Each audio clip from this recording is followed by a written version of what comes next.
APC a nan bayan jami'ar APC ba ne kuma dai an ci an koshi ai ya kamata a ce sautin ya fada APC Najeriya sabon shugaban ƙasar Najeriya Kano sabon gwamna a Kano majalisar tarayya a Gwale majalisar jiha Gwale jami'a a jihar Kano to ubangiji Allah ba ku sa Bismillahirrahmanirrahim kamar yadda mai gabatarwa ya faɗa sunana Muhammadu Mutar Bello babban mataimaki ga gwamnan jihar Kano akan inganta kafafen yaɗa labarai. Alhamdulillah na ji daɗi bisa wannan gayyata da ta samu wannan babban walima domin walima ce ta barka da sallah kuma ka tattara dukkanin 'ya'yan jam'iyyar APC na wannan wuri domin su ma su zo su ga irin hidima da ake kamar yadda wani rabin da tsaye kamar ya faɗa hidima da ake ana cikin gwamnati. Mai girma ɗan takarar majalisar jiha karamar hukumar Gwale wani rabin Usman Rabi'u kuma ɗan majalisar da dawo da izinin Allah. Wani rabin Ismail Ila babban mai taimaka shugaban karamar hukumar Gwale tare da sauran ɗan tsaye da shugaban karamar hukumar Gwale da sauran al'umma da suka halarci wannan wuri. Assalamu alaikum. Ni farko zan yaba wa shi ƙarshe Alhaji Mubarak Kacima bisa irin wannan abubuwa da yake na ganin cewa ya motsa matasa kuma ya motsa jam'iyyar APC a wurin da yake. Irin wayannan matasa a kullum kuma matasa da cikin gwamnati su muke so mu ga cewa suna ta tabbatarwa kuma suna ja matasa yan uwansu ana zuwa ana gwamnati. Kullum abin da muke gaya mutane jam'iyyar APC a jihar Kano ba taɓa gwamnati da ta jawo matasa ta daga darajar matasa irin a jam'iyyar APC. Yau ni kai na matsayina ya kamata example ne ga saura a shekaru a da ne ba za ka tarar da yafi gwamna kamar mai shekaru ba sai dai ka ga irin yan shekara 60-70 zuwa haka ne su kaɗai da za ka cewar gwamna sun isa gwamna ya musu kai.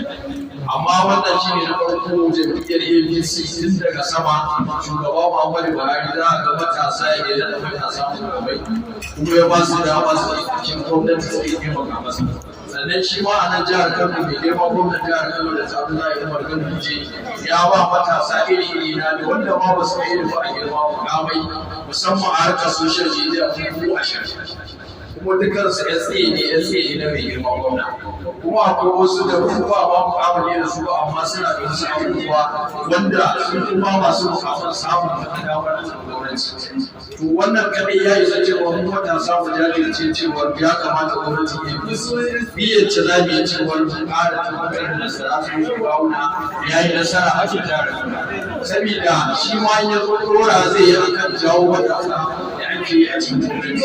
Kuma wurin mu cewa sannan kamo kwanaro da kafin ma da su sai a nan sai da gwamna a wancan tebur da su karamar hukumar Gwale haka ya shugaban karamar Gwale ya dauke kurkuru 80 ya mana SA shi ma ka to dukkan duba za a ga yadda ake da su ta daga dalilin matasa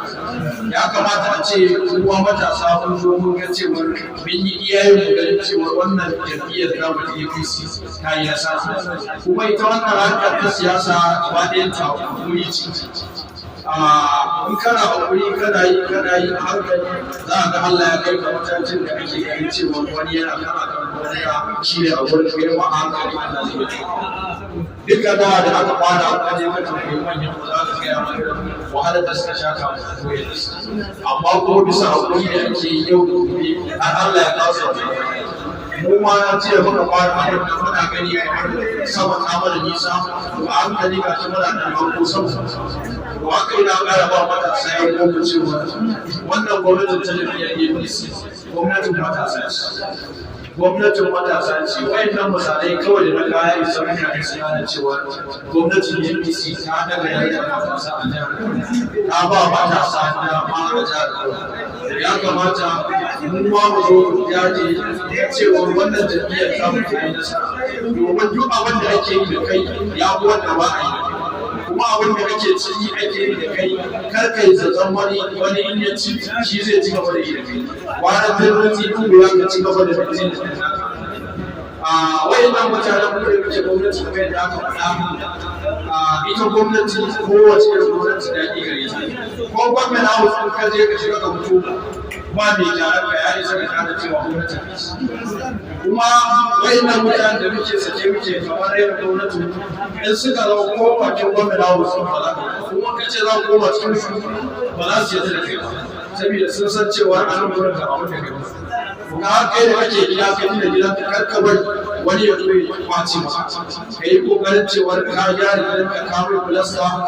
ka gyara kodacin da gidanka wannan shawara ita da ke fara ba matasa mu ta yi ganin cewa mun yi aikin duk inda lafi kamar yadda ake faɗa ana ta magana da lista INEC ta ƙara zuwa July 30 da Allah matasa jihar Kano da yawa an ba da son wannan wacce aka yi an ban ma wurin lista Delta da wata da Delta wacce ko da lalurar da wanda wani da kai ba amma ita ke kankan da jihar gaba ɗaya ba a zaɓi Kano muna da wurin mutum miliyan 20 da wani abu ya kamata a ce daga fara da lista zai zuwa Kano bai yi lista ta miliyan ɗaya amma har yanzu an da zuwa ya kamata an yi yaya wanda ka san bai da lista ka gaya masa ba dole sai kana da ba ita zai san da tana da ko aje da kai na fi kallon ga ka san cewa ba wai sai wai kuma fatan kamar yadda malamai suke faɗa cewa duk ka ga ana wani abu ma kana da canjawa ba ka zo ka yi zama ka canjawa kai ma kana ne kuma kana da laifin da za ta zaɓi shugaba ba ka je ka zaɓe shi ina ba matasa dama da Allah a shawara duk wanda ya zo yake ganin wani da abokinsa da zai gaya masa bai rijista sa wannan bai je yi wanda kuma yake gani an nasa a gidansa kuma duk ya tarkata su je su wannan rijista saboda kai kanka ranar zaɓe ka tura ɗan nan ka gaba ɗayan su da yan gidan ku zo ku samu ra'ayin ku mun san ra'ayin jam'iyyar da kuma za ku zaɓa kai kanka a wannan fara da kai jama'a wanda suka zo don kula lafiya ko mutum da abin da kowa da su lafiya a kuma da ba da kai shi kasa jama'a assalamu alaikum